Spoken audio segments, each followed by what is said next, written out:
पुरुषोत्तम मास के पावन पर्व के अवसर पर आज चौथे दिवस श्री बालकृष्ण लाल की कथा आरंभ करने से पूर्व पुस्तक का पूजन। कस्तूरी तिलकं ललाटपटले वक्षस्थले कौस्तुभं नासाग्रे वरमौक्तिकं करतले वेणुकरे कङ्कणम् सर्वाङ्गे हरिचन्दनं सुललितं कण्ठे च मुक्तावली गोपास्त्री परिवेष्टितो विजयते गोपालचूडामणि। आज परम पावन बालकृष्ण लाल की अद्भुत छवि का स्मरण करते हुए श्रीमद्भागवत साक्षात कृष्ण इनका पूजन करते हुए चतुर्थ दिवस की कथा हमारे, चूंकि हम मासा पारायण में कार्य कर रहे हैं, पुरुषोत्तम मास में संपूर्ण मास हम भगवान की कथा को थोड़े थोड़े स्कंद अध्यायों में कहेंगे। और अभी तक हम केवल महात्म की कथा और प्रथम दिवस के 2 अध्याय बोले हैं, उनका ही हमने पठन पाठन किया है। जैसा कि हम देख रहे हैं कि ये कोरोना भीति काल चल रहा है, जिसमें कि हम सभी लोग भयावह स्थिति में हैं। संपूर्ण जगत, संपूर्ण संसार इस समय चिंताग्रस्त है कि कैसे जीवन आगे सुचारू होगा। तो देखिए, भगवान कृष्ण कहते हैं कि योगक्षेमं वहाम्यहम्, जो नित्य उनका स्मरण करता है वो उसके योगक्षेम की चिंता भी करते हैं।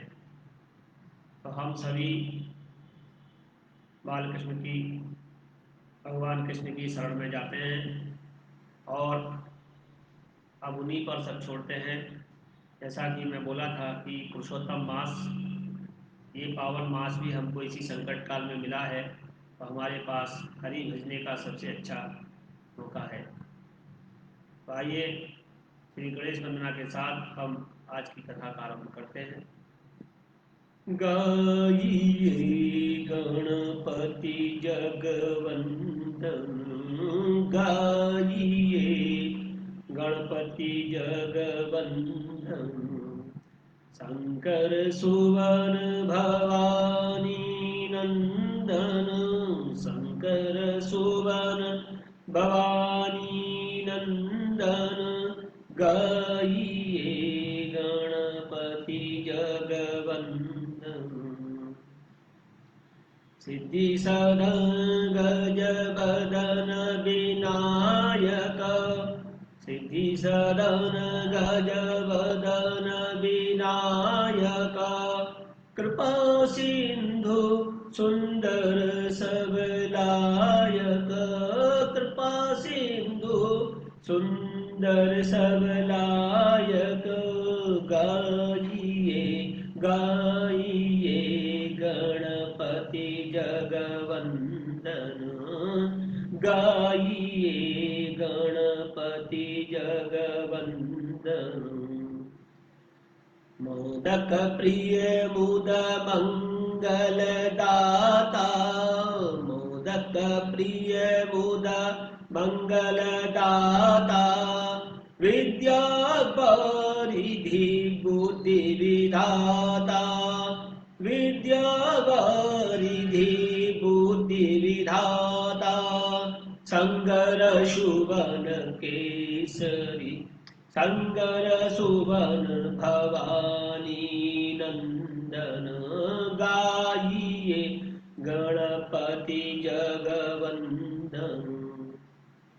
मांगत तुलसीदास कर जोरे, मांगत तुलसीदास कर जोरे, बसहु राम सिय मानस मोरे, बसहु राम सिय मानस मोरे, गाइए गणपति जगवंदन, संगर सुवन भवानी नंदन, गाइए गाइए गाइए गणपति जगवंदन। श्री पीताम्बरधारी बालकृष्ण लाल की प्रतिमूर्ति श्रीमद् भागवत को प्रणाम करते हुए, साक्षात पर ब्रह्म परमात्मा नारायण को प्रणाम करते हुए, गुरु जी के चरणों में प्रणाम करते हुए, गुरुर्ब्रह्मा गुरुर्विष्णु गुरुदेवो महेश्वर गुरु साक्षात परब्रह्म तस्मै श्री गुरवे नमः। देवताभ्यः पितृभ्यश्च महायोगेभ्य एव च नमः स्वाहायै सुधायै नित्यमेव नमो नमः। माता पिता के चरणों में प्रणाम। सभी भक्त वत्सल के हृदय में विराजमान मेरे पीताम्बरधारी श्री कृष्ण को, परमात्मा रूप को प्रणाम। सभी के भक्तों के हृदय में बैठी हुई भक्ति देवी को प्रणाम। और आज की कथा का हम आरंभ करते हैं। जैसा कि हमने देखा, प्रथम स्कंद में हमने कल नैमिषारण्य के विषय में जाना कि नैमिषारण्य एक बहुत बड़ा तीर्थ है जहाँ पर सभी ऋषि मुनि सदैव समय समय पर एकत्रित होते हैं और वो अपने समय समय पर एकत्रित होते हैं और अपनी शंकाओं के निवारण के लिए सूत जी महाराज से प्रार्थना करते हैं। शौनक आदि ऋषि नैमिषारण्य में बैठे हुए थे और उन्होंने सूत जी महाराज की स्तुति की और सूत जी महाराज से अपने प्रश्न किए और सूत जी महाराज से पूछा कि वह परम पावन श्री कृष्ण की कथा आप कहिए, वह कैसी कथा है जिसने राजा परीक्षित को भी मुक्ति दे दी, वह कैसी कथा है जो सभी के लिए रसमय है, आनंदमय है। हम सभी उस परम पावन कथा को सुनना चाहते हैं। यह प्रश्न करने के साथ ही सूत जी ने जब कथा कहना किया आरंभ, तो उन्होंने कहा कि मैं कथा आपको वहाँ से सुनाता हूँ जो वेद व्यास के पुत्र श्री शुकदेव जी महाराज का वर्णन करते हुए उन्होंने कथा को आगे किया और अपने प्रश्नों को रखा कि मुक्ति का साधन क्या है। सूत जी महाराज के सामने जब प्रश्नों की बात आई तो उन्होंने कहा कि भगवान के कितने अवतार हैं और भगवान के विषय में आप हमें बताइए। सूत उवाच जगृहे पौरुषं रूपं भगवान् हृदादिभिः सम्भूतं षोडशकलवादौ लोकशिक्षया यस्याम्भसि शयानस्य योगनिद्रां वितन्वतः नाभिर्दाम्बुजादासी ब्रह्मा विश्वसृजाम्पतिः यस्यावयवसंस्थानैः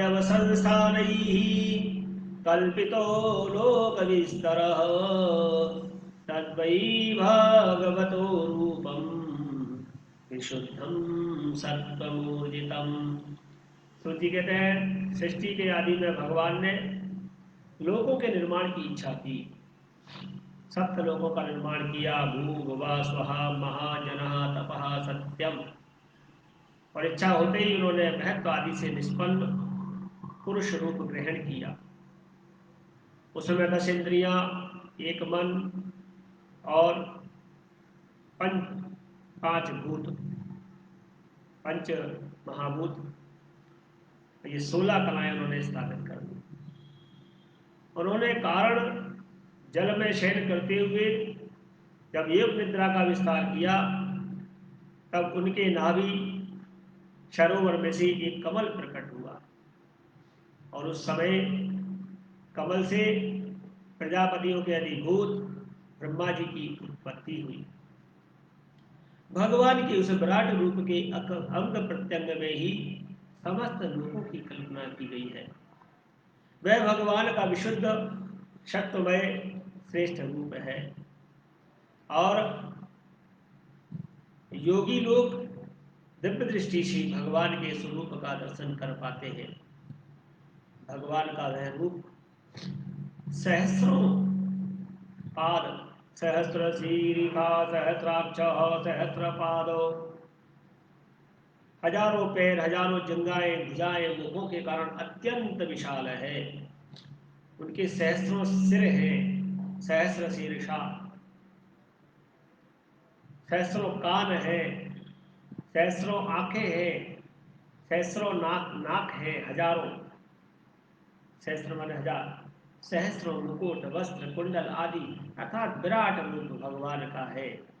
और भगवान का यही पुरुष रूप जिसे नारायण कहते हैं, अनेक अवतारों का अक्षय कोश है और इसी से सारे अवतार प्रकट हुए। इस रूप के छोटे से छोटे अंश देवता, पशु, पक्षी, मनुष्य आदि योनि की सृष्टि होती है। जो सृष्टि में जितने भी हम सब हैं वो उसी के अंश हैं। ईश्वर अंश जीव अविनाशी। उन्हीं प्रभु ने पहले कौमार सर्ग में सनत, सनंदन, सनातन और सनत कुमार, इन 4 ब्राह्मणों के रूप में अवतार ग्रहण करके अत्यंत कठिन अखंड ब्रह्मचर्य का पालन किया। और दूसरी बार इस संसार के कल्याण के लिए समस्त यज्ञों के स्वामी उन भगवान ने ही रसातल में गई हुई पृथ्वी को निकाला और निकालने के लिए शूकर रूप धारण किया। ऋषियों की सृष्टि में उन्होंने देव ऋषि नारद से के रूप में तीसरा अवतार ग्रहण किया है और शाक्त तंत्र का, जिसे नारद 5 रात्र कहते हैं, उपदेश किया है। उसमें कर्मों के द्वारा किस प्रकार कर्म बंधन से मुक्ति मिलती है इसका वर्णन नारद 5 रात्र में किया गया है प्रभु के द्वारा। धर्मपत्नी मूर्ति के गर्भ से उन्होंने नर नारायण के रूप में चतुर्थ अवतार ग्रहण किया और इस अवतार में प्रभु ने ऋषि बनकर मन और इंद्रियों का सर्वथा संयम करके बड़ी कठिन समस्या सब तपस्या की है। 5वें अवतार में सिद्धों के स्वामी कपिल के रूप में प्रभु प्रकट हुए और सांख्य आदि तत्वों का निर्णय करने वाले शास्त्र सांख्य शास्त्र का, जो कि समय के फेर से वर्तमान में तो लुप्त हो गया है, उसमें आसुरी नामक ब्राह्मण को उपदेश किया। अनुसुईया के वर मांगने पर 6ठे अवतार के रूप में अत्रि की संतान दत्तात्रेय के रूप में भगवान ने अवतार लिया है और इस अवतार में उन्होंने अलर्क एवं प्रहलाद आदि को ब्रह्म ज्ञान का उपदेश किया।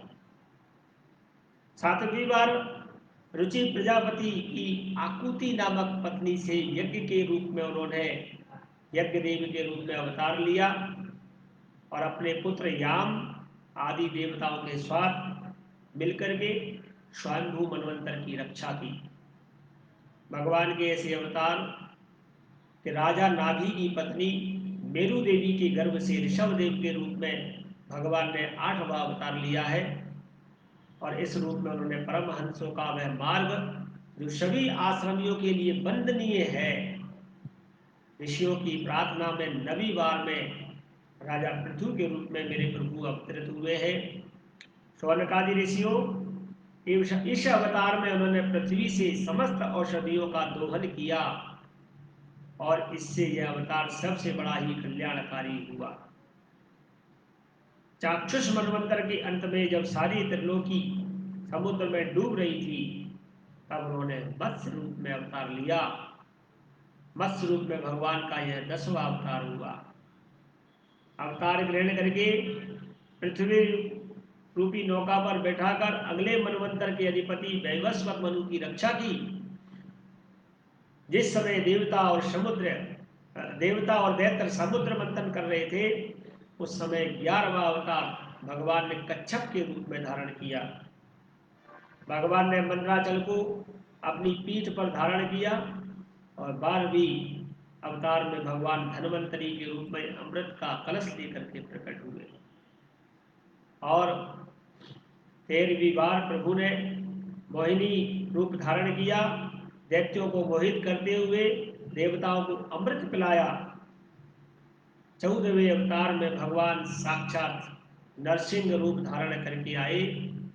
अत्यंत बलवान दैत्यराज हिरण्यकशिपु की छाती पर अपने नखों से अनायास प्रकार फाड़ डाली, जैसे चटाई बनाने वाले सीप को चीर चीर कर डालते हैं। 15वां अवतार प्रभु ने वामन के रूप में लिया है। वामन रूप धारण करके प्रभु ने दैत्यराज बलि के यज्ञ में गए हैं और वे चाहते थे कि त्रिलोकी का राज्य, परंतु मांगी उन्होंने केवल 3 पग धर दी।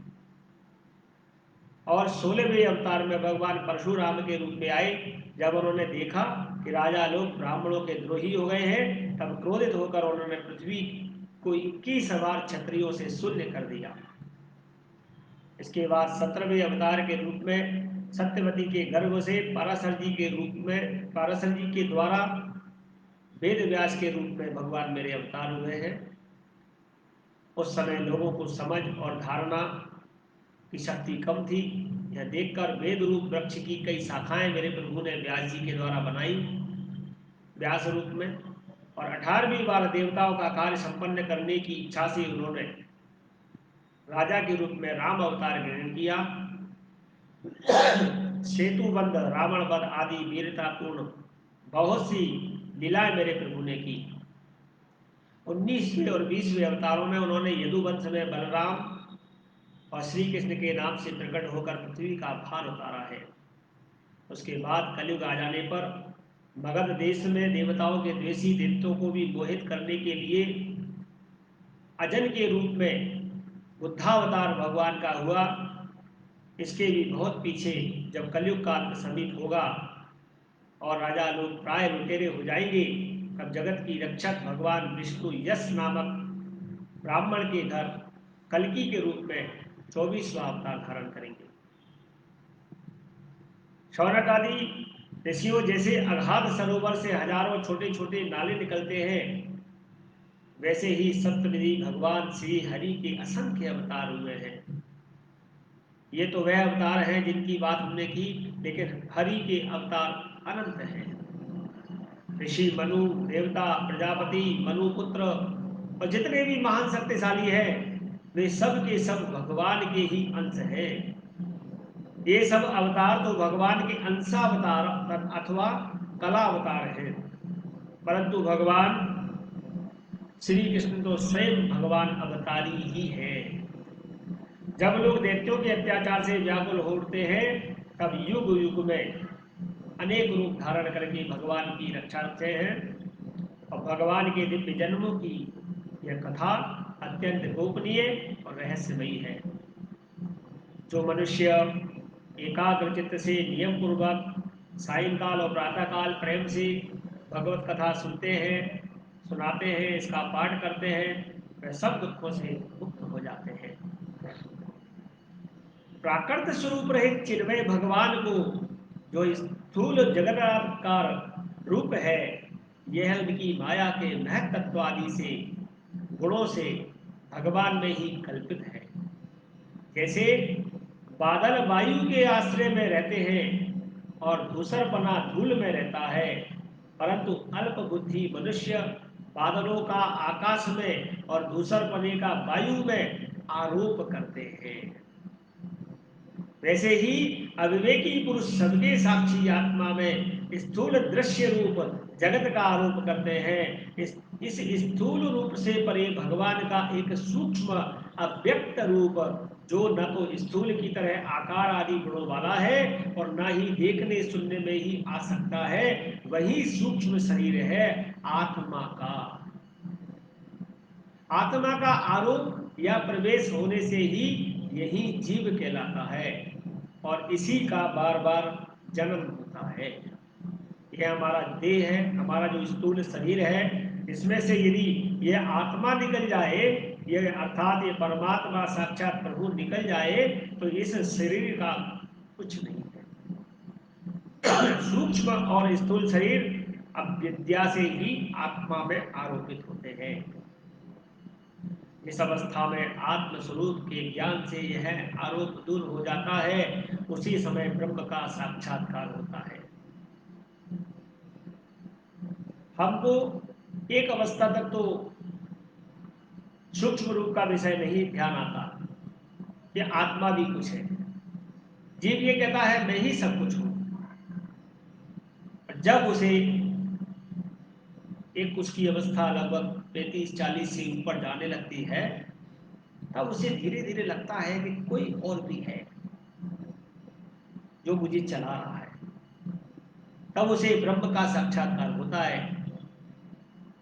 बहुत कम होते हैं जो ध्रुव की अवस्था में 5 वर्ष की अवस्था में ही प्रभु का साक्षात्कार कर लेते हैं। तत्वज्ञानी लोग जानते हैं कि जिस समय यह बुद्धि रूपा परमेश्वर की माया निवृत्त हो जाती है, हमसे छूट जाती है, उस समय जीवन परम आनंदमय हो जाता है। अर्थात जब तक हम माया में गिरे रहते हैं तब तक तो ये मेरा ये तेरा इस चक्कर में हम परमात्मा को जान ही नहीं पाते। लेकिन जब हम इससे निवृत्त होते हैं, माया से दूर होते हैं, माया रूपी जो जवन का माया रूपी जो पर्दा हमारे ऊपर पड़ा है उससे जब हम हटते हैं, तब हमें परम आनंद की प्राप्ति होती है और अपने स्वरूप महिमा से प्रतिष्ठित होते हैं।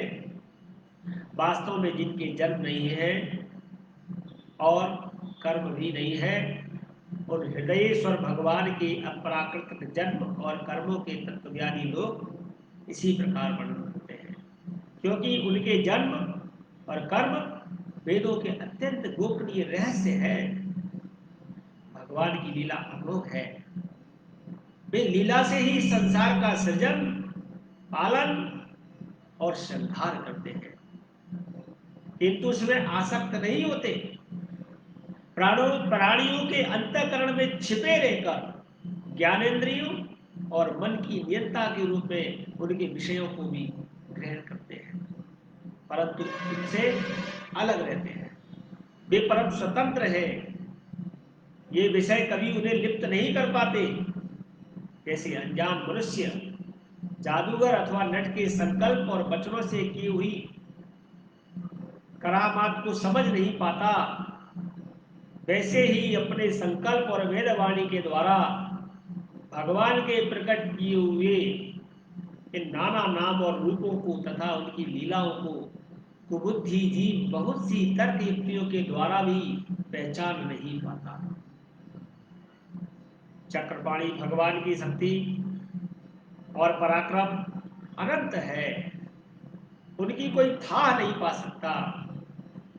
वे सारे जगत के निर्माता होने पर भी उससे सर्वथा परे है, अलग है। उनके स्वरूप को अथवा उनकी लीला के रहस्य को वही जान सकता है जो नित्य निरंतर निष्कपट भाव से उनके चरण कमलों की दिव्य गंध का सेवन करता है, सेवा भाव से उनके चरणों का चिंतन करता है। इदं भागवतं नाम पुराणं ब्रह्म संहितं उत्तम श्लोक चरितं चकार भगवान ऋषि। शौनकादि ऋषियों, आप लोग बड़े ही सौभाग्यशाली हैं तथा धन्य हैं, जो इस जीवन में और विघ्न बाधाओं से भरे हुए संसार में समस्त लोगों के स्वामी भगवान श्री कृष्ण से वह सर्वात्मक आत्मभाव, वह अनिर्वचनीय अनन्य प्रेम करते हैं, जिससे फिर इस जन्म मरण का संसार में जो भयंकर चक्र है उसमें नहीं पड़ना पड़ता। जब हम प्रभु के लीलाओं का गुणगान करते हैं तो पुनरपि जननम पुनरपि मरणम पुनरपि जननी जठरे शयनम, इससे हमारी मुक्ति हो जाती है। भगवान वेद व्यास ने यह वेदों के समान भगवत चरित्र से परिपूर्ण भागवत का नाम पुराण बनाया, भागवत नाम का एक पुराण बनाया, और उन्होंने इस श्लाघनीय कल्याणकारी और महान पुराण को लोगों के परम कल्याण के लिए अपने आत्म ज्ञान शिरोमणि पुत्र को ग्रहण कराया। इसी से सारे वेद और इतिहासों का सार संग्रह किया गया। सुखदेव जी ने राजा परीक्षित को यह सुनाया। उस समय वे परम ऋषियों से घिरे हुए आमरण अनशन का व्रत लेकर गंगा तट पर बैठे हुए थे। परीक्षित जी, जब भगवान कृष्ण श्री कृष्ण जब धर्म ज्ञान आदि के साथ अपने परम धाम को पधार गए, तब इस कलयुग में जो लोग अज्ञान रूपी अंधकार से अंधे हो रहे हैं, उनके लिए यह पुराण रूपी सूर्य इस समय प्रकट हुआ है। शौनकादि ऋषियों, जब महातेजस्वी श्री सुखदेव जी महाराज वहां इस पुराण की कथा कह रहे थे, सूत जी कहते हैं तब मैं भी वहां बैठा हुआ था और वही मैंने उसे उनकी कृपा पूर्ण अनुमति से ग्रहण किया। मेरा जैसा अध्ययन है, जैसी मेरी बुद्धि है, जितना जिस प्रकार का मैंने ग्रहण किया है, उसी के अनुसार इसे मैं आप लोगों को सुनाता हूँ। श्री कृष्ण गोविंद हरि मुरारे, हे नाथ नारायण वासुदेव, इति ब्रुवाणं संस्तूय मुनीनां दीर्घशत्रिणां वृद्धः कुलपतिः सूतं बहुर्च शौनको ब्रवीत्। व्यास जी कहते हैं, उस दीर्घकालिक सत्र में सम्मिलित हुए मुनियों में विद्या वयु वृद्ध कुलपति ऋग्वेदी सौनक जी ने सूत जी को पूर्वोक्त बात सुनकर उनकी प्रशंसा की और कहा, सूत सूत महाभागो बदलो वदतांबर, कथां भागवतीं पुण्यां यदा भगवान् शुकः, कस्मिन् युगे प्रवत्तेयं स्थाने वा केन हेतुना, कुतः संचोदितः कृष्णो कृतवान् संयतां मुनिः, तस्य पुत्रो महायोगी समुद्रं तस्य पुत्रो महायोगी समुद्रं निर्विकल्पकः, एकांतमतिर्नुद्धो गूढ़ो मूढ़ैर्यते। इस प्रकार सौनक जी बोले, सूत जी आप तो वक्ताओं में श्रेष्ठ हैं तथा बड़े सौभाग्यशाली हैं। जो कथा भगवान सुखदेव जी ने कही थी, वह भगवान की पुण्यमयी कथा आप कृपा करके हमें सुनाइए। वह कथा किस युग में, किस स्थान पर और किस कारण से हुई थी? मुनिवर, श्री कृष्ण द्वैपायन ने किसकी प्रेरणा से इस परम हंसों की संहिता का निर्माण किया?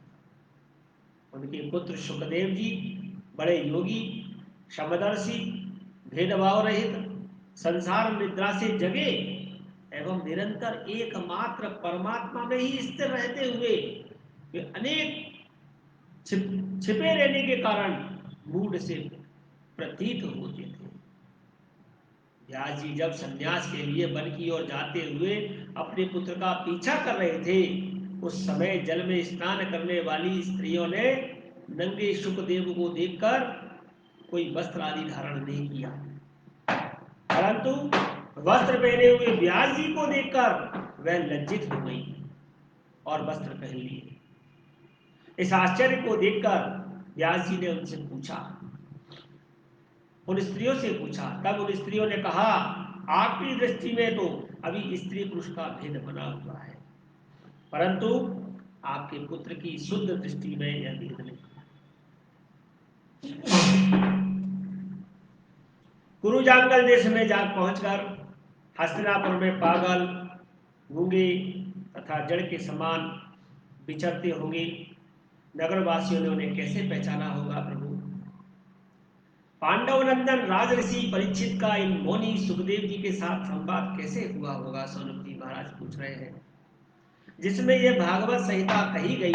महाभाग श्री सुखदेव जी तो ग्रस्तों के घरों को तीर्थ रूप स्वरूप बना देने के लिए उतनी ही देर उनके दरवाजे पर रहते हैं जितनी देर एक गाय को दोहा जाता है।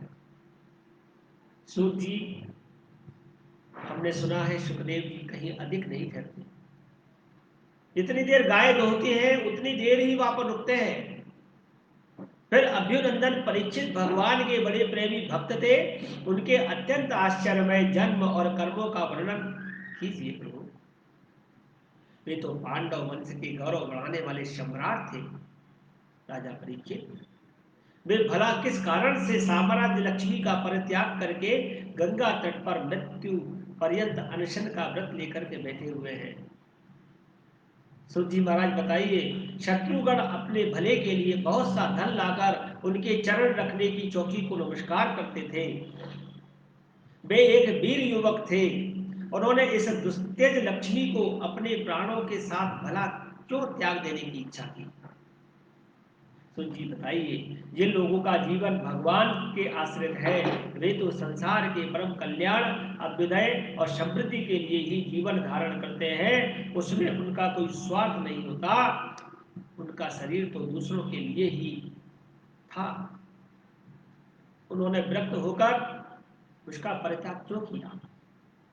वेदवाणी को छोड़कर अन्य समस्त शास्त्रों के आप पारदर्शी विद्वान हैं सुत जी महाराज, इसलिए हे सुत जी बताइए, इस समय जो कुछ हमने आपसे पूछा है वह सब कृपा करके हमसे कहिए। नमन्ति यत्पादनिकेतमात्मानो शिवाय हानि धनानि शत्रव कथं सवीरः श्रीमन्दुस्त्यजाम् उवैशोतो सृष्टुमहो साहसुभिः।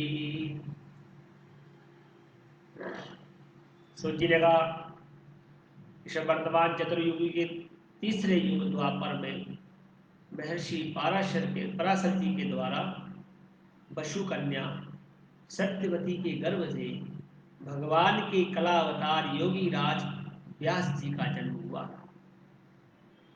एक दिन वे सूर्योदय के समय सरस्वती के पवित्र जल में स्नान आदि करके एकांत पवित्र स्थान पर बैठे हुए थे। महर्षि वेदव्यास भूत भविष्य को जानते थे।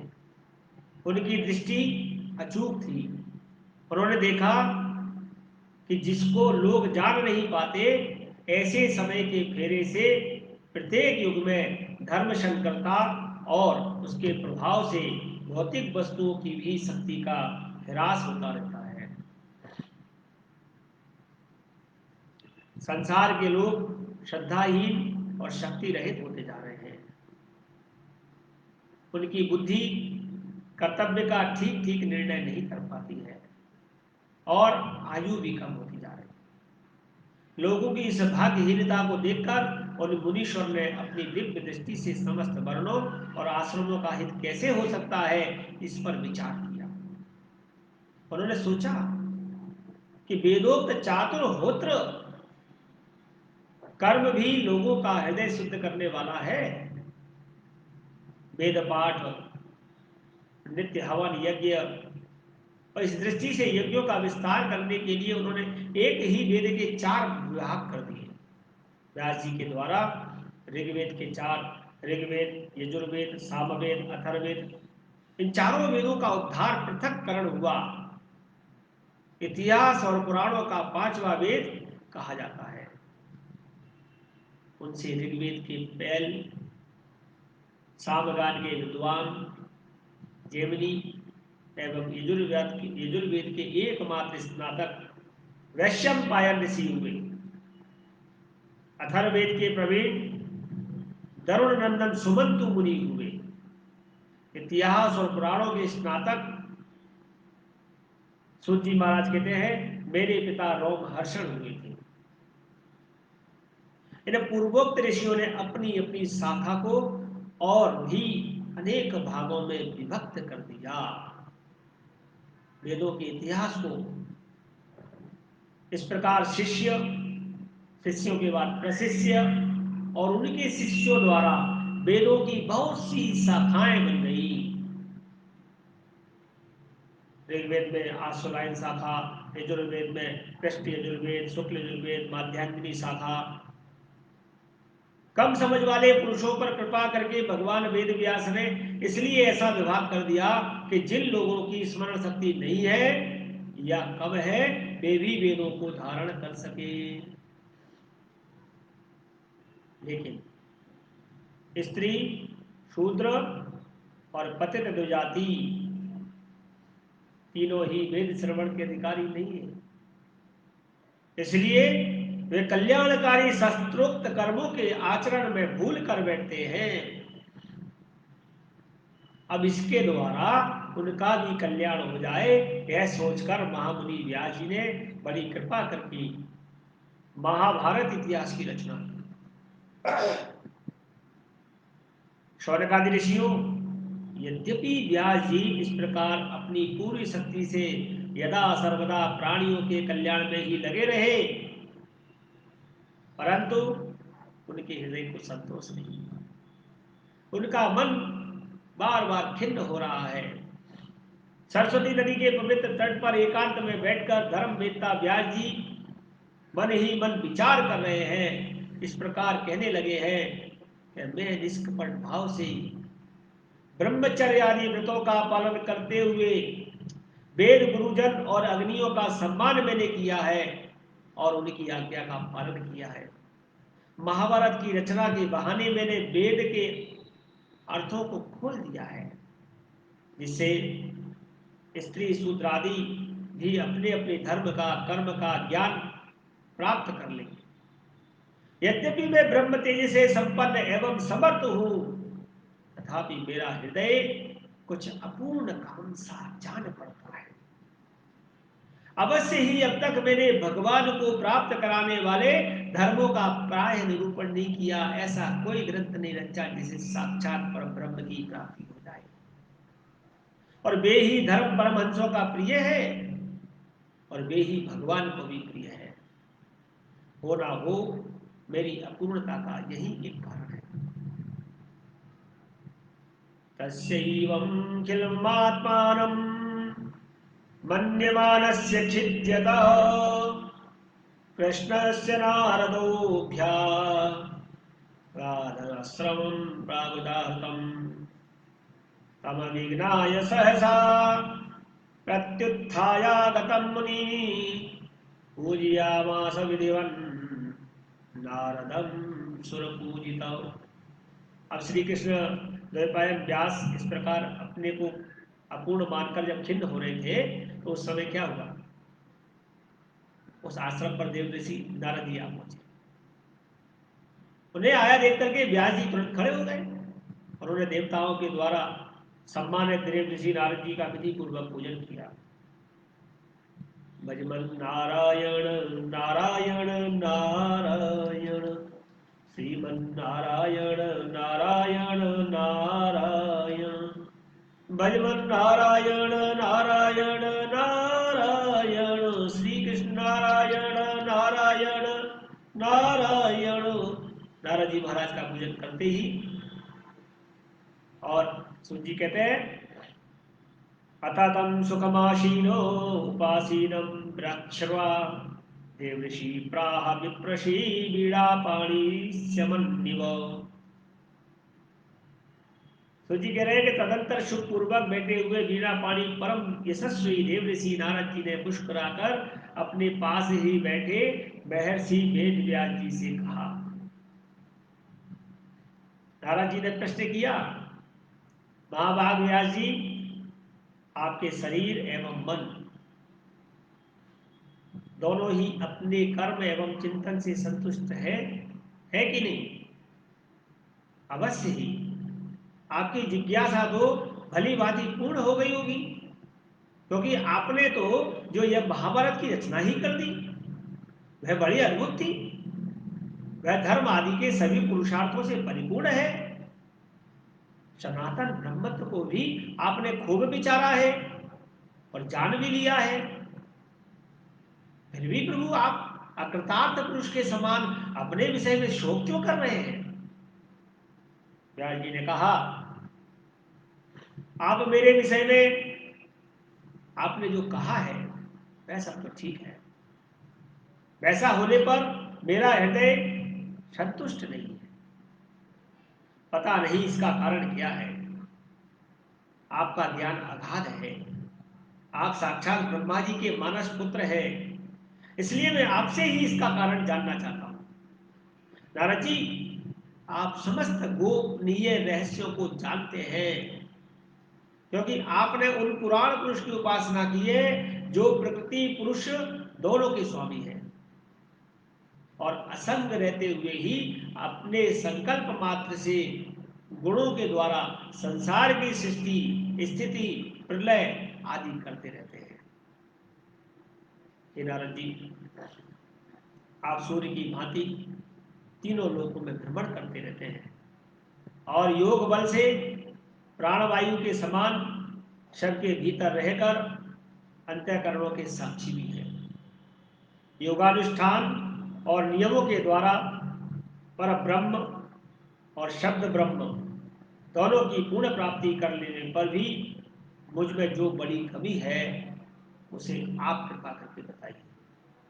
नारद जी ने कहा, व्यास जी, आपने भगवान के निर्मल यश का गान प्राय नहीं किया है। मेरी ऐसी मान्यता है कि जिससे भगवान संतुष्ट नहीं होते वह शास्त्र ज्ञान अधूरा है। आपने धर्म आदि पुरुषार्थों का जैसा निरूपण किया, भगवान श्री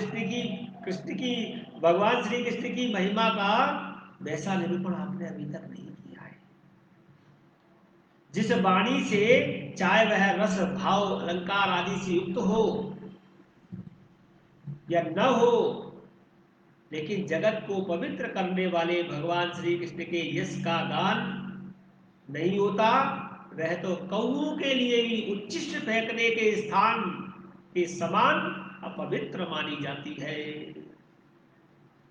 मानसरोवर के कमलीय कमल वन में विहरने वाले हंसों की भांति ब्रह्मधाम में विहार करने वाले भगवत चरणान्वित आश्रित परमहंस भक्त कभी उसमें रमण नहीं करते।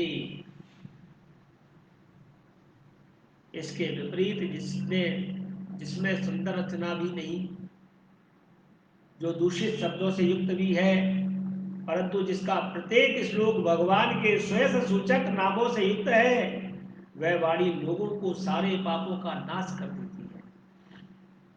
क्योंकि सत्पुरुष ऐसी ही वाणी का श्रवण गान और कीर्तन किया करते हैं। वह निर्मल ज्ञान भी जो मोक्ष की प्राप्ति का साक्षात साधन है, यदि भगवान की भक्ति से रहित हो तो उसकी उतनी शोभा नहीं होती। और फिर जो साधन और सिद्धि दोनों ही दशाओं में सदा ही अमंगल रूप है, वह काम्य कर्म और जो भगवान को अर्पण नहीं किया गया है, ऐसा अहेतुक निष्काम कर्म भी कैसे सुशोभित हो सकता है। व्यास जी महाराज, आपकी दृष्टि अमोघ है, आपकी कीर्ति पवित्र है, आप सत्यपरायण एवं दृढ़ व्रत है। इसलिए अब आप संपूर्ण जीवों को बंधन से मुक्त करने के लिए समाधि के द्वारा अचिंत्य शक्ति भगवान की लीलाओं का स्मरण कीजिए। जो मनुष्य भगवान की लीला के अतिरिक्त और कुछ कहने की इच्छा करता है, वह इस इच्छा से ही निर्मित अनेक नाम और रूपों के चक्कर में पड़ जाता है। उसकी बुद्धि भेदभाव से भर जाती है। जैसे हवा के झकोरों से डगमगाती हुई डोंगी को, बर्तन को कोई ठहराने का ठौर नहीं मिलता, वैसे ही उसकी चंचल बुद्धि भी कभी स्थिर नहीं हो पाती। संसारी लोग स्वभाव से ही विषयों में फंसे हुए हैं। धर्म के नाम पर आपने उन्हें निंदित परहिंसा युक्त सकाम कर्म करने की आज्ञा भी दे दी है। ये बहुत ही मीठी बात है, क्योंकि मूर्ख लोग आपके वचनों से पूर्वोक्त निंदित कर्म को धर्म मान बैठे हैं। वो कहते हैं यही मुख्य धर्म है। ऐसा निश्चय करके उसका निषेध करने वाले वचनों को ठीक से नहीं जानते। भगवान अनंत है। कोई विचारवान ज्ञानी पुरुष ही संसार की ओर से निवृत्त होकर उनके स्वरूप भूत परमानंद का अनुभव कर सकता है। अतः जो लोग पारमार्थिक बुद्धि से रहते हैं और गुणों के द्वारा नचाए जा रहे हैं, उनके कल्याण के लिए ही आप भगवान की लीलाओं का सर्वसाधारण के हित की दृष्टि से वर्णन कीजिए। तो मनुष्य अपने धर्म का परित्याग करके भगवान के चरण कमलों का भजन सेवन करता है, भजन परिपक्व हो जाने पर बात ही क्या है। यदि इससे पूर्व ही उसका भजन छूट जाए तो क्या कहीं भी उसको अमंगल हो सकता है। परंतु भगवान का भजन जो नहीं करते और केवल स्वधर्म का पालन करते हैं, उन्हें कोई लाभ नहीं। बुद्धिमान मनुष्यों को चाहिए कि वह उसी वस्तु की प्राप्ति के लिए प्रयत्न करे जो तिनके से लेकर ब्रह्मा पर्यंत समस्त ऊंची नीची योनियों के कर्मों के फल स्वरूप आने जाने पर भी स्वयं प्राप्त नहीं होती। संसार के विषय मुक्तों जैसे बिना चेष्टा के दुख मिलते हैं, वैसे ही कर्म के फल रूप में अचिंत्य गति समय के फेर से सबको सर्वत्र स्वभाव से ही मिल जाती है। दुख कभी कहकर नहीं आते, दुख तो कर्मों के द्वारा अपने आप मिलते चले जाते हैं। व्यास जी, जो भगवान श्री कृष्ण के चरणारविंद का सेवक हो, वह भजन न करने वाले कर्मी मनुष्यों के समान देवात कभी बुरा भाव हो जाने पर भी जन्म मृत्यु में संसार में कभी नहीं आता, क्योंकि वो भगवान के चरण कमलों में रत हो जाता है। वह भगवान के चरण कमलों के आलिंगन का स्मरण करके फिर उसे छोड़ना नहीं चाहता है। उसे रस का चस्का जो लग जाता है, जिनसे जगत की उत्पत्ति स्थिति प्रलय होते हैं, वे भगवान ही इस विश्व के रूप में, ऐसा होने पर भी वे उसे विलक्षण है। इस बात को आप स्वयं जानते हैं, फिर भी मैंने आपको संकेत मात्र कर दिया। व्यास जी, आपकी दृष्टि अमोघ है। आप इस बात को जानिए कि आप पुरुषोत्तम भगवान के कला बता रहे हैं। आपने अजन्मा होकर भी जगत के कल्याण के लिए जन्म ग्रहण किया है, इसलिए आप विशेष रूप से भगवान की लीलाओं का कीर्तन कीजिए। विद्वानों ने इस बात का निरूपण किया है कि मनुष्य की तपस्या, वेदाध्ययन, यज्ञ अनुष्ठान, स्वाध्याय, ज्ञान और दान का एक ही मात्र प्रयोजन है कि पुण्य कीर्ति श्री कृष्ण के गुणों और लीलाओं का वर्णन किया जाए, श्री कृष्ण का रसपान किया जाए। उन्हें पिछले कल्प में, अपने पूर्व जीवन में, मैं भी वेदवादी ब्राह्मणों की एक दासी का लड़का था और मैं कैसे भगवान के चरणों में लगा, इसके विषय में बताता हूं। वे योगी वर्षा ऋतु में एक स्थान पर चातुर्मास कर रहे थे। वेद ब्राह्मण बचपन में ही मैं उनकी सेवा में नियुक्त कर दिया गया। यद्यपि मैं बालक था, फिर भी किसी प्रकार की चंचलता नहीं करता था। जितेंद्रिय था, खेल कूद से दूर रहता था और अज्ञान के अनुसार उनकी सेवा करता था। उनकी जो आज्ञा होती थी उसे मैं पूर्ण करता था। मैं बोलता भी बहुत कम था। मेरे इस शील स्वभाव को देखकर शवदर्शी मुनियों ने मुझ सेवक पर अत्यंत अनुग्रह किया। उनकी अनुमति प्राप्त करके बर्तनों में लगा हुआ जो प्रसाद था उन मुनियों का, वो मैं एक बार खा लिया करता था। इससे मेरे सारे पाप धुल गए। इस प्रकार उनकी सेवा करते करते मेरा हृदय भी शुद्ध हो गया। वे लोग जैसा भजन पूजन करते थे उसी में मेरी रुचि हो गई। हे श्री वेदव्यास जी महाराज, उस सत्संग से, उन लीला गान परायण महात्माओं के अनुग्रह से मैं प्रतिदिन श्री कृष्ण की मनोहर कथाएं सुना करता था। श्रद्धा पूर्वक एक एक पद श्रवण करते प्रिय कीर्ति भगवान में मेरी रुचि हो गई। हमने जब भगवान में मेरी रुचि हो गई, तब उन मनोहर कीर्ति प्रभु में मेरी बुद्धि भी निश्चल हो गई और उस बुद्धि से मैं इस संपूर्ण सत और असत रूप जगत को अपने पर ब्रह्म स्वरूप आत्मा में माया से कल्पित देखने लगा। इस प्रकार शरद और वर्षा, इन दो ऋतुओं में तीनों समय उन महात्मा मुनियों ने श्री हरि के निर्मल यश का संकीर्तन कराया और मैं प्रेम से प्रत्येक बात सुनता रहा। अब चित्त के रजोगुण और तमोगुण को नाश करने वाली भक्ति का मेरे हृदय में प्रादुर्भाव हो गया। मैं उनका बड़ा ही अनुरागी हो गया था, मैं उनका विनयी था। उन लोगों की सेवा से मेरे सब पाप नष्ट हो चुके थे, मेरे हृदय में श्रद्धा आ गई थी, इंद्रियों में संयम था और शरीर, वाणी और मन में उनकी आज्ञा का ही एक बस संकल्प था। उन दीन वत्सल महात्माओं ने जाते समय कृपा करके मुझे उस गुह्यतम ज्ञान का उपदेश दिया, जिसका उपदेश स्वयं भगवान ने अपने श्री मुख से किया था। और उस उपदेश से ही जगत के निर्माता भगवान श्री कृष्ण की माया के प्रभाव को मैं जान सका था, जिसके जान लेने पर उनके परम पद की प्राप्ति हो जाती है। सत्य संकल्प व्यास जी महाराज पुरुषोत्तम भगवान की श्री कृष्ण के प्रति, पुरुषोत्तम भगवान श्री कृष्ण के प्रति समस्त कर्मों को समर्पित कर देना ही संसार के तीनों तापों की एकमात्र औषधि है। इदम न ममो श्री कृष्णाय अर्पणमस्तु। यह बात मैंने आपको बता दी। प्राणियों को जिस पदार्थ के सेवन से जो रोग होता है, वही पदार्थ चिकित्सा विधि के अनुसार प्रयोग करने पर उस रोग को दूर नहीं करता। इसी प्रकार यद्यपि सभी कर्म मनुष्यों को जन्म मृत्यु रूप संसार के चक्र में डालने वाले हैं, तथापि जब मैं भगवान को समर्पित कर दिए जाते हैं, जब भी वह कर्म भगवान को समर्पित कर दिए जाते हैं, तब उनका कर्मपना ही नष्ट हो जाता है।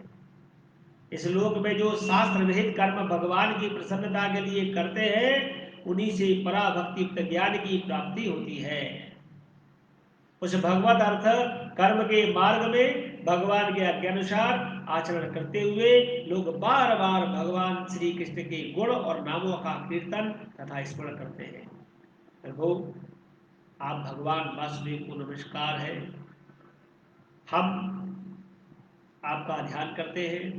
प्रद्युम्न, अनिरुद्ध और शंकर जी को भी नमस्कार करते हैं। इस प्रकार जो पुरुष चतुर्व्यूह रूपी भगवान मूर्तियों के नाम द्वारा प्राकृत मूर्ति रहित अप्राकृत मंत्र मूर्ति भगवान यज्ञ पुरुष का पूजन करते हैं, उसी का ज्ञान पूर्ण एवं यथार्थ है। ब्रह्मन, जब मैंने भगवान की आज्ञा का इस प्रकार पालन किया, तब इस बात को जानकर भगवान श्री कृष्ण ने मुझे आत्मज्ञान, ऐश्वर्य और अपनी भाव रूपा प्रेमा भक्ति का दान किया है।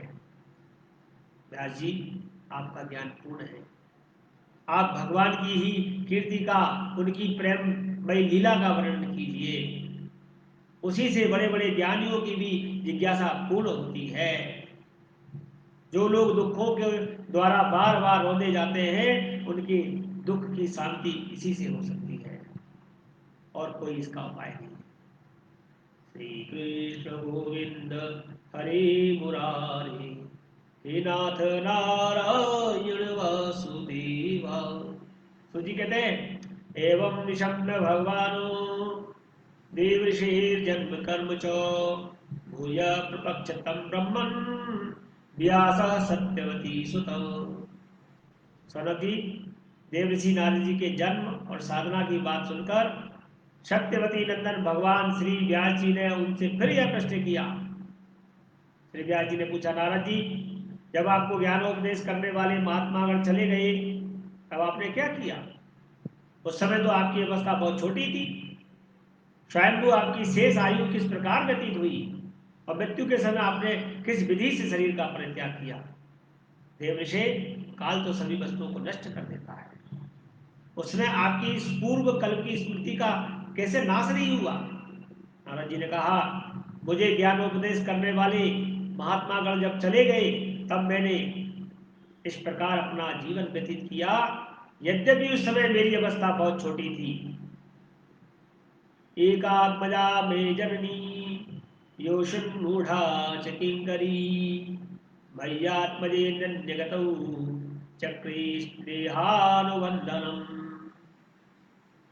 एकदा निर्गतां गेहा दुह्यन्तीं निशिकाम्बधीं शर्पोदशतः पदा स्पृष्टः कृपणां कालचोदितः। मैं अपनी माँ का इकलौता पुत्र था। एक वह स्त्री थी, दूसरे मूढ़ और तीसरे दासी थी। मुझे भी उसके सिवा और कोई सहारा नहीं था। उसने अपने को मेरे स्नेह पास में जकड़ रखा था। वह मेरे योगक्षेम की चिंता में बहुत बहुत योगक्षेम की चिंता करती थी और मैं माया से परे हो गया था, परंतु पराधीन होने के कारण कुछ कर नहीं सकता था। जैसे कठपुतली नाचने को इच्छा के अनुसार जो नचाने वाले की जो इच्छा होती है उससे नाचती है, वैसे ही यह संसार ईश्वर के अधीन है। तो जब भी मैं अपनी माँ के स्नेह बंधन में बंद कर उस ब्राह्मण अवस्थी में रहा, मेरी अवस्था केवल 5 वर्ष की थी। मुझे दिशा, देश और काल के संबंध में कुछ भी ज्ञान नहीं था। एक दिन की बात है, मेरी माँ गोद दुहने के लिए रात के समय घर से निकली और रास्ते में ही उसके पैर में सर्प ने डस लिया। उससे उस बेचारी माँ की अंत हो गया। उस सांप का क्या दोष, काल की ऐसी ही प्रेरणा थी। मैंने समझा भक्तों का मंगल चाहने वाले भगवान का यह भी एक अनुग्रह है। जब भगवान आपका मंगल चाहते हैं तो कोई विपद भी आपके सामने आती है। इसके बाद मैं उत्तर दिशा की ओर चल पड़ा। नारद जी कहते हैं और उसी मार्ग में मुझे अनेकों धन धान्य से संपन्न देश, नगर, गांव, अहीरों की चलती फिरती बस्तियां, खाने, खेड़े, नदी और पर्वतों के तटवर्ती पड़ाव, वाटिकाएं, वन, उपवन और रंग बिरंगी धातुओं से युक्त विचित्र पर्वत दिखाई पड़े। कहीं कहीं जंगली वृक्ष थे जिनकी बड़ी बड़ी शाखाएं हाथियों ने तोड़ डाली थी। शीतल जल से भरे हुए जलाशय थे जिनमें देवताओं के काम में आने वाले कमल थे। उन पर पक्षी की तरह तरह की बोलियां, अनेक पक्षी बोल रहे थे और भौरे भी मंडरा रहे थे। यह सब देखता हुआ मैं आगे बढ़ा और मैं अकेला ही था। इतना लंबा मार्ग जब मैंने पार किया, मैंने एक घोर गहन जंगल देखा। उसमें नरकट, बांस, सेठा, कुश, कीचक आदि खड़े थे। उसकी लंबाई चौड़ाई भी बहुत थी। वहां सांप, उल्लू, सियार, भयंकर जीवों का घर हो रहा था। देखने में इतना बड़ा भयावह लग रहा था।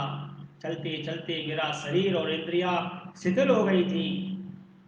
मुझे बड़े जोर की प्यास लगी। भूखा तो था ही। वहां एक नदी मिली। उसके कुंड में मैंने स्नान, जलपान और आचमन किया। इससे मेरी थकावट तो मिट गई और उस विजन वन में, उस भयानक वन में एक पीपल के नीचे आसन लगाकर मैं बैठ गया। उन महात्माओं से जैसा मैंने सुना था, हृदय में रहने वाले परमात्मा के उसी स्वरूप का मैंने मन ही मन ध्यान लगाया। भक्ति भाव से वशीकृत चित्त द्वारा भगवान के चरण कमलों का ध्यान करते ही भगवत प्राप्ति की उत्कृष्ट लालसा से मेरे नेत्रों में आंसू छलछला गए। हृदय में धीरे धीरे साक्षात परब्रह्म प्रकट हो गए। व्यास जी उस समय प्रेमा भाव के अत्यंत वेग से मेरा रोम रोम पुलकित हो उठा। हृदय अत्यंत शांत और शीतल हो गया। उस आनंद की बाढ़ में मैं ऐसा डूब गया, उस बाढ़ में मैं ऐसा बह गया कि मुझे अपना और अपनी ध्येय वस्तु का तनिक भी भान ही नहीं रहा। भगवान का यह अनिर्वचनीय रूप समस्त शोकों का नाश करने वाला और मन के लिए अत्यंत लुभावना था। सहसा उसे न देख में बहुत ही विकल हो गया और अनमनासा होकर आसन से उठ खड़ा हुआ। मैंने उस स्वरूप का दर्शन फिर करना चाहा, किंतु मन को हृदय में समाहित करके बार बार दर्शन की चेष्टा करने पर भी मुझे वह नहीं दिखा। मैं अतृप्त के समान आतुर हो उठा। इस प्रकार निर्जन वन में मुझे व्यक्त करते देख स्वयं भगवान ने जो वाणी के विषय नहीं है, अर्थात उनका बखान वाणी से नहीं किया जाता, बड़ा गंभीर और मधुर वाणी से मेरे शोक को शांत करते हुए कहा, खेद है कि इस जन्म में तुम मेरा दर्शन अब नहीं कर सकोगे। जिनकी वासनाएं पूर्णतः शांत हो गई है, उन अधकचरे, जिनकी वासनाएं पूर्णतया शांत नहीं हुई है, उन अधकचरे योगियों को मेरा दर्शन अत्यंत दुर्लभ है। निष्पाप बालक, तुम्हारे हृदय में मुझे प्राप्त करने की लालसा जागृत करने के लिए मैंने एक बार तुम्हें अपने रूप की झलक दिखाई है। मुझे प्राप्त करने की आकांक्षा से युक्त साधक धीरे धीरे हृदय की संपूर्ण वासनाओं का भलीभांति त्याग करो। अल्पकालीन संत सेवा तुमने की, तुम्हारी चित्तवृत्ति मुझ में स्थिर हो गई। अब तुम इस प्राकृत मलिन शरीर को छोड़कर मेरे पार्षद हो जाओगे। मुझे प्राप्त करने का तुम्हारा यह दृढ़ निश्चय कभी भी किसी प्रकार नहीं टूटेगा। समस्त सृष्टि का प्रलय हो जाने पर भी मेरी कृपा से तुम्हें मेरी स्मृति बनी रहेगी।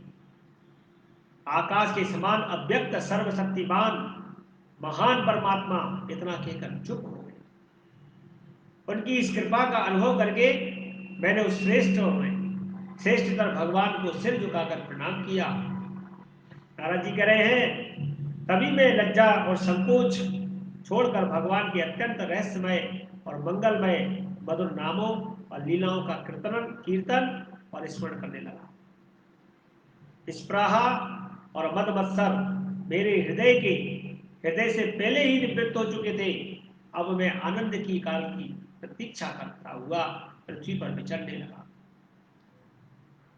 हे व्यास जी महाराज, इस प्रकार भगवान की कृपा से मेरा हृदय शुद्ध हो गया, मन की आसक्ति मिट गई और मैं श्री कृष्ण परायण हो गया। कुछ समय बाद जैसे एकाएक बिजली कौन जाती है, वैसे ही अपने समय पर मेरी मृत्यु आ गई। मुझे शुद्ध भगवत पार्षद शरीर प्राप्त होने का अवसर आने पर प्रारब्ध कर्म समाप्त हो जाने के कारण 5 भौतिक शरीर तो नष्ट हो गया, लेकिन कल्प के अंत के समय में जिस समय भगवान नारायण एकार्णव प्रलयकालीन समुद्र के जल में शयन करते हैं, उस समय में उनके हृदय में शयन करने की इच्छा से इस सारी सृष्टि को समेटकर ब्रह्मा जी जब प्रवेश करने लगे, तब उनके श्वास के साथ मैं भी उनके हृदय में प्रवेश कर गया। 1000 चतुर्युगी बीत जाने पर जब ब्रह्मा जागे और उन्होंने सृष्टि की रचना की इच्छा की, तब उनकी इंद्रियों से मरीचि आदि ऋषियों के साथ मैं भी प्रकट हो गया। और तभी से भगवान की कृपा से वैकुंठ आदि तीनों लोकों में बाहर और भीतर बिना रोक टोक के विचरण करता हूं। मेरे जीवन का व्रत भगवत जन अखंड रूप से यह चलता रहता है, भगवत भजन चलता रहता है। भगवान की दी हुई इस सुर ब्रह्म से विभूषित वीणा पर तान छेड़कर मैं उनकी लीलाओं का गान करता हुआ सारे संसार में विचरण करता रहता हूं। नारद जी कहते हैं, जब मैं उनकी लीलाओं का गान करने लगता हूं, तब वे प्रभु जिनके चरण कमल समस्त तीर्थों के उद्गम का स्थान है और जिनका यशोगान मुझे बहुत ही प्रिय लगता है, बुलाए हुए की भांति तुरंत मेरे हृदय में आकर दर्शन देने लगते हैं। जिन लोगों का चित्त निरंतर विषय भोगों की कामना से आतुर हो रहा है, उनके लिए भगवान की लीलाओं का कीर्तन संसार सागर के पार जाने का जहाज है। यह मेरा अपना अनुभव है। काम और लोभ की चोट से बार बार घायल हुआ हृदय श्री कृष्ण की सेवा से जैसी प्रत्यक्ष शांति का अनुभव करता है, वह सब यम नियम और योग मार्गों से भी उसे शांति नहीं मिलती। व्यास जी, आप तो निष्पाप हैं। आपने मुझ में और मुझसे जो भी कुछ पूछा था, वह सब मैंने अपने जन्म और साधना का रहस्य आपकी आत्मसंतुष्टि के लिए बता दिया और आपकी आत्मतुष्टि का यह उपाय भी बता दिया।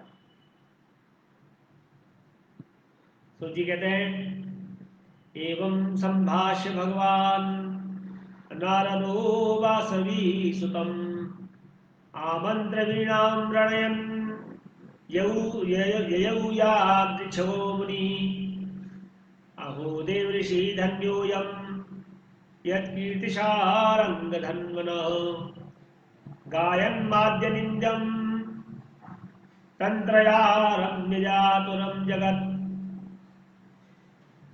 श्री सूत जी कह रहे हैं सनकादि ऋषियों, देव ऋषि नारद जी ने व्यास जी से इस प्रकार कहकर जाने की अनुमति ली और बीणा बजाते हुए स्वच्छंद विचरण करने के लिए वे चल पड़े। आहा, ये देव ऋषि नारद धन्य हैं, क्योंकि ये सारंग पाणी भगवान की कीर्ति को अपनी बीणा पर गा गा कर स्वयं तो आनंदमय होते ही हैं, साथ ही स्थिर ताप तप्त जगत को भी आनंद रहित करते हैं। श्री कृष्ण गोविंद हरे मुरारी हे नाथ नारायण वासुदेवा। श्री कृष्ण गोविंद हरे मुरारी हे नाथ नारायण वासुदेवा। अब शौनक जी कह रहे हैं कि निर्गते नारदे सुत भगवान बादरायणो श्रुत्वांस्तद विप्रेतम ततः किं करोति विभुः। शौनक जी ने पूछा, सूची महाराज, सर्वज्ञ एवं सर्वशक्तिमान व्यास भगवान ने नारद जी का अभिप्राय तो सुन लिया, फिर उनके चले जाने पर उन्होंने क्या किया? सूत जी ने कहा, ब्रह्म नदी सरस्वती के पश्चिम तट पर क्षम्याप्रास नामक एक आश्रम है, वहां ऋषियों के यज्ञ चलते ही रहते हैं। वहीं व्यास जी ने अपना आश्रम बनाया हुआ है।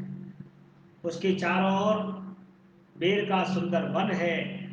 उस आश्रम में बैठकर उन्होंने आचमन किया और स्वयं अपने मन को समाहित किया। व्यास जी ने भक्ति योग के द्वारा अपने मन को पूर्णतया एकाग्र और निर्मल करके आदि पुरुष परमात्मा और उनके आश्रय में रहने वाली माया को देखा। इसी माया से मोहित होकर जब तीनों गुणों से अतीत होने पर भी अपने को त्रिगुणात्मक मान लेता है और इस मान्यता के कारण होने वाले अनर्थों को जब जीव भोगता है, इन अनर्थों का शांति का साक्षात साधन है केवल भगवान का भक्ति योग। परंतु संसार के लोग इस बात को नहीं जानते और यही समझकर उन्होंने इस परमहंसों की सहिता श्रीमद् भागवत की रचना की। इसके श्रवण मात्र से पुरुषोत्तम भगवान श्री कृष्ण के प्रति परम प्रेममयी भक्ति हो जाती है, जिससे जीव के शोक, मोह और भय नष्ट हो जाते हैं। उन्होंने इस भागवत संहिता का निर्माण और पुनरावृत्ति करके इसे अपने निवृत्ति परायण पुत्र सुखदेव जी को कहाया। सौनक जी ने पूछा, सुखदेव जी तो अत्यंत निवृत्ति परायण हैं, उन्हें किसी भी वस्तु की अपेक्षा नहीं है, वे सदा आत्मा में ही रमण करते हैं, फिर उन्होंने किस लिए इस विशाल ग्रंथ का अध्ययन किया? सूत जी ने कहा, जो लोग ज्ञानी हैं, जिनकी अविद्या की ग्रंथि खुल गई है और जो सदा आत्मा में ही रमण करने वाले हैं, वे भी भगवान की हेतु रहित भक्ति को करते हैं, क्योंकि भगवान के गुण ऐसे ही मधुर हैं जो सबकी अपनी ओर खींच लेते हैं। और फिर सुखदेव जी तो भगवान के भक्तों के अत्यंत प्रिय और स्वयं भगवान वेदव्यास के पुत्र हैं। भगवान के गुणों ने उनके हृदय को अपनी ओर खींच लिया है और उन्होंने उससे विवश होकर इस विशाल ग्रंथ का अध्ययन किया। सनत जी, अब मैं राजऋषि परीक्षित के जन्म, कर्म, मोक्ष की तथा पांडवों के स्वर्गारोहण की कथा कहता हूं, क्योंकि इन्हीं से भगवान श्री कृष्ण की अनेकों कथाओं का उदय होता है। जिस समय महाभारत युद्ध में कौरव और पांडव दोनों पक्षों के बहुत से वीर गति को प्राप्त हो चुके थे और भीमसेन की गदा के प्रहार से दुर्योधन की जंगा टूट चुकी थी, तब अश्वत्थामा ने अपने स्वामी दुर्योधन का प्रिय कार्य समझकर द्रौपदी के सोते हुए पुत्रों के सिर काटकर उसे भेंट कर। यह घटना दुर्योधन को भी अप्रिय लगी, क्योंकि ऐसे नीच कर्म का सभी निंदा करते हैं। बालकों की माता द्रौपदी अपने पुत्रों का निधन सुनकर अत्यंत दुखी हो गई। उसकी आंखों में आंसू छलछला आए और वह रोने लगी। अर्जुन ने उसे सांत्वना देते हुए कहा, हे कल्याणी, मैं तुम्हारे आंसू तक पहुंचूंगा जब उस आकाताई ब्राह्मण धम का सिर गांडीव धनुष के बाणों से काटकर तुम्हें भेंट कर दूंगा, और पुत्रों की अंत्येष्टि क्रिया के बाद तुम उस पर पैर रखकर स्नान करोगे। अर्जुन ने इन मीठी और विचित्र बातों से द्रौपदी को सांत्वना तो दे दी और अपने मित्र भगवान श्री कृष्ण की सलाह से उन्हें सारथी बनाकर कवच धारण करके और अपने भयानक गांडीव धनुष को लेकर वे रथ पर सवार हुए तथा गुरुपुत्र अश्वत्थामा के पीछे दौड़ पड़े। बच्चों की हत्या से अश्वत्थामा का मन बड़ा उद्विग्न था। जब उसने दूर से ही देखा कि अर्जुन मेरी ओर झपट पे आ रहे हैं, तब वह अपने प्राणों की रक्षा के लिए पृथ्वी पर जहां तक भाग सकता था रुद्र से भयभीत सूर्य की भांति भाग रहा था, जैसे एक बार रुद्र से भयभीत होकर सूर्य भाग रहे थे। जब उसने देखा कि मेरे रथ के घोड़े थक गए हैं और मैं बिल्कुल अकेला हूं, तब उसने अपने को बचाने का एकमात्र साधन ब्रह्मास्त्र ही समझा। यद्यपि उसे ब्रह्मास्त्र की लौटाने की विधि मालूम नहीं थी, फिर भी प्राण संकट देखकर उसने आचमन किया, ध्यानस्थ होकर ब्रह्मास्त्र का शरणान किया। उस अस्त्र से सब दिशाओं में एक बड़ा प्रचंड तेज फैल गया। अर्जुन ने देखा कि अब तो मेरे प्राणों पर आबनी है, तब उन्होंने श्री कृष्ण से प्रार्थना की। अर्जुन ने कहा, हे श्री कृष्ण, तुम सच्चिदानंद स्वरूप परमात्मा हो, मेरी शक्ति अनंत है, आपकी शक्ति परम अनंत है, आप ही भक्तों को अभय देने वाले हो। जो संसार की धधकती हुई आग में जो जल रहे हैं और जीवों को उससे उबारने वाले एकमात्र आप ही हो। आप प्रकृति से परे रहने वाले आदि पुरुष साक्षात परमेश्वर हो। अपनी चित्त शक्ति स्वरूप शक्ति से बहिरंग एवं त्रिगुणमयी माया को दूर भगाकर अपने अद्वितीय स्वरूप में स्थित हो। वही आप अपने प्रभाव से माया मोहित जीवों के लिए धर्मादि रूप कल्याण का विधान करते हो। मेरे गोविंद, आपका यह अवतार पृथ्वी का भार हरण करने के लिए हुआ है। मेरे गोविंद, आपके अनन्य प्रेमी और भक्तों के निरंतर स्मरण ध्यान करने के लिए स्वयं प्रकाशमान स्वरूप श्री कृष्ण आप हैं। यह भयंकर तेज सब ओर से मेरी ओर आ रहा है, ये क्या है, कहां से आ रहा है, क्यों आ रहा है, इसका मुझे बिल्कुल पता नहीं। भगवान ने कहा, अर्जुन, यह अश्वत्थामा का चलाया हुआ ब्रह्मास्त्र है। यह बात समझ लो कि प्राण संकट उपस्थित होने से उसने इसका प्रयोग तो कर दिया, परंतु वह इस अस्त्र को लौटाना नहीं जानता। किसी भी दूसरे अस्त्र में इसको दबा देने की शक्ति नहीं है। तुम शस्त्र विद्या को भलीभांति जानते हो। ब्रह्मास्त्र के तेज से ही इस ब्रह्मास्त्र की प्रचंड आग को बुझाया जा सकता है। इसलिए सूत जी कहते हैं, अर्जुन विपक्षी वीरों को मारने के में बड़े प्रवीण थे। भगवान की बात सुनकर उन्होंने भी आचमन किया और भगवान की परिक्रमा की और ब्रह्मास्त्र के निवारण के लिए ब्रह्मास्त्र का ही संधान कर दिया। बाणों से वेष्टित उन दोनों ब्रह्मास्त्रों के तेज प्रलयकालीन सूर्य और एवं अग्नि के समान आपस में टकराकर सारे आकाश और दिशाओं में फैल गए, बढ़ने लगे। तीनों लोकों में जलाने वाली उन दोनों की अस्त्रों की बड़ी हुई लपटों से प्रजा भी जलने लगी। उसे देखकर सबने यही समझा कि शायद यही प्रलय है, यही सांवर्तक अग्नि है। उस आग से प्रजा का और लोगों का नाश होते देखकर भगवान की अनुमति से अर्जुन ने उन दोनों को ही लौटा दिया। अर्जुन की आंखें क्रोध से लाल लाल हो रही थी। उन्होंने झपट कर उस क्रूर अश्वत्थामा को पकड़ लिया और जैसे ही कोई रस्सी से पशु को बांध लेता है वैसे ही उसको बांध लिया। अश्वत्थामा को बलपूर्वक बांधकर अर्जुन ने जब शिविर की ओर ले जाना चाहा तब उसने कमल नयन भगवान श्री कृष्ण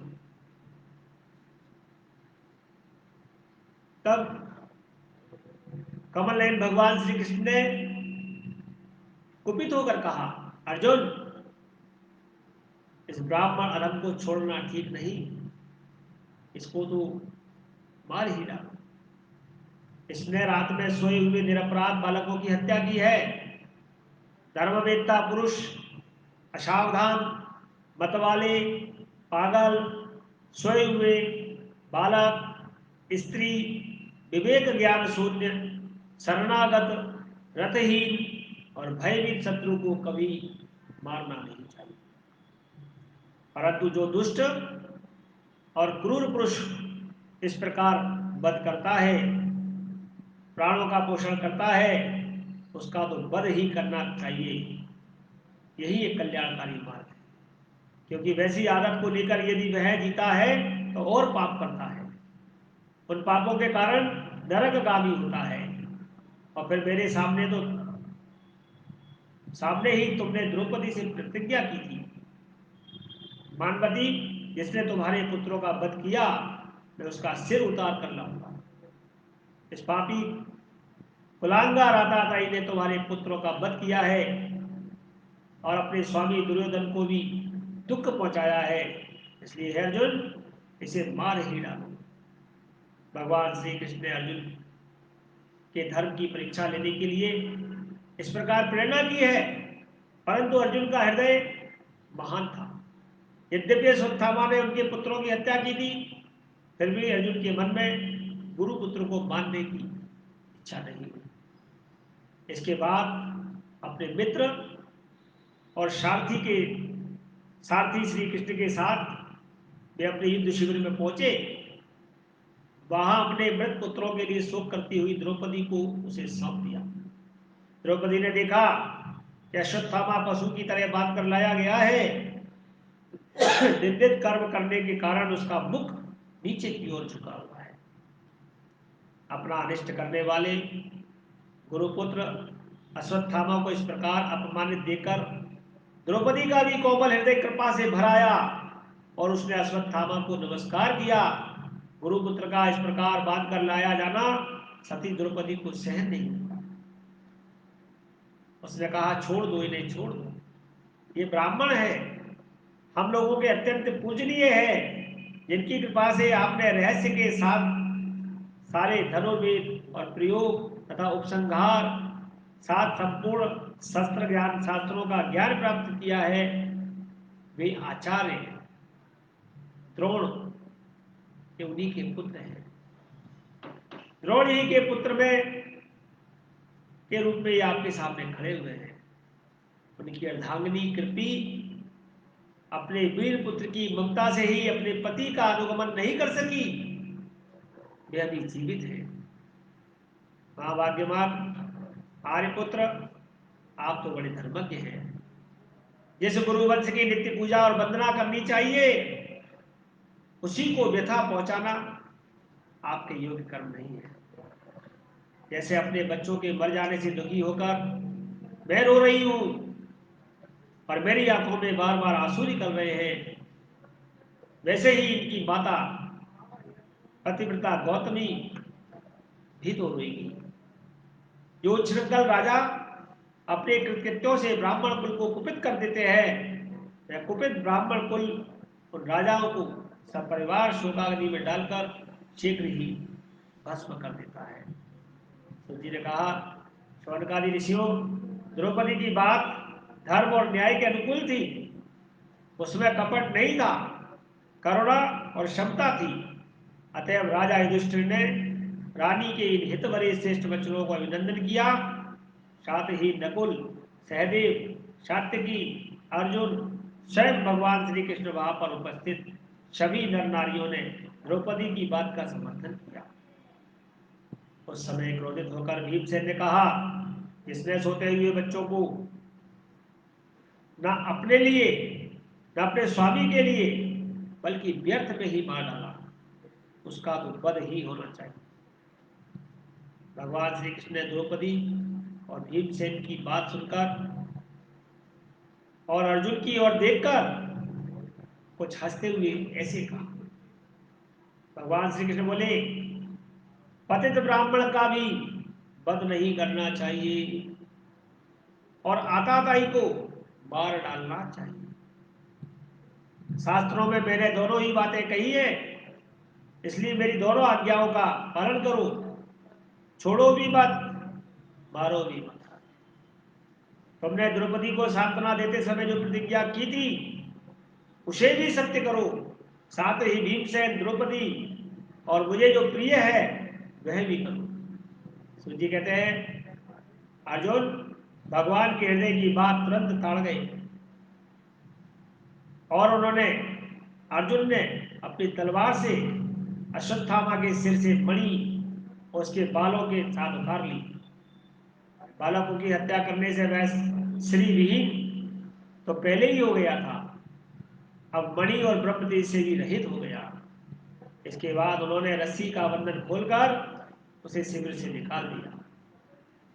बूढ़ देना, धन छीन लेना, स्थान से बाहर निकाल देना, यही ब्राह्मण धर्मों का वध है। उनके लिए इससे भिन्न शारीरिक वध का विधान नहीं है। पुत्रों की मृत्यु से द्रौपदी और पांडव सभी शोकातुर हुए।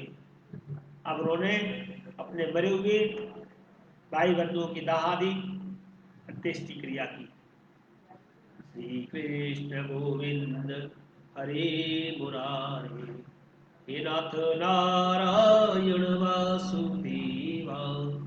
श्री कृष्ण गोविंद हरे मुरारे, हे नाथ नारायण वासुदेवा। इस कोरोना काल में वर्चुअल फेसबुक, यूट्यूब के माध्यम से लाइव श्रीमद् भागवत कथा पुरुषोत्तम मास के पावन पर्व में 30 दिन कही जाएगी। यह कथा प्रतिदिन शाम 7 बजे से 8:30 बजे तक आप सभी भक्तों के लिए कही जा रही है। इससे मेरा भी परम कल्याण होगा और आप सबका भी कल्याण हो, ऐसी अपेक्षा करते हैं। मेरे श्री रणथंबोर गणपति महाराज, श्री महाबली हनुमान जी महाराज, श्री बालकृष्ण, श्री पीताम्बरधारी श्री कृष्ण भगवान आप सभी की, हम सभी की, समस्त भारतवासियों की रक्षा करें। आज की कथा आप सभी के लिए जो हमने कही उसमें आज अश्वत्थामा तक का वृतांत हुआ है। कल जो गर्भ में परीक्षित की रक्षा और कुंती के द्वारा भगवान की स्तुति और युधिष्ठिर का शोक आदि कथाएं आगे आएगी। यह कथा प्रतिदिन लगभग 1 से 1.5 घंटा चलेगी, क्योंकि हम पूरे मास पुरुषोत्तम मास में श्रीमद् भागवत कथा का यहाँ पर श्रवण पठन करेंगे।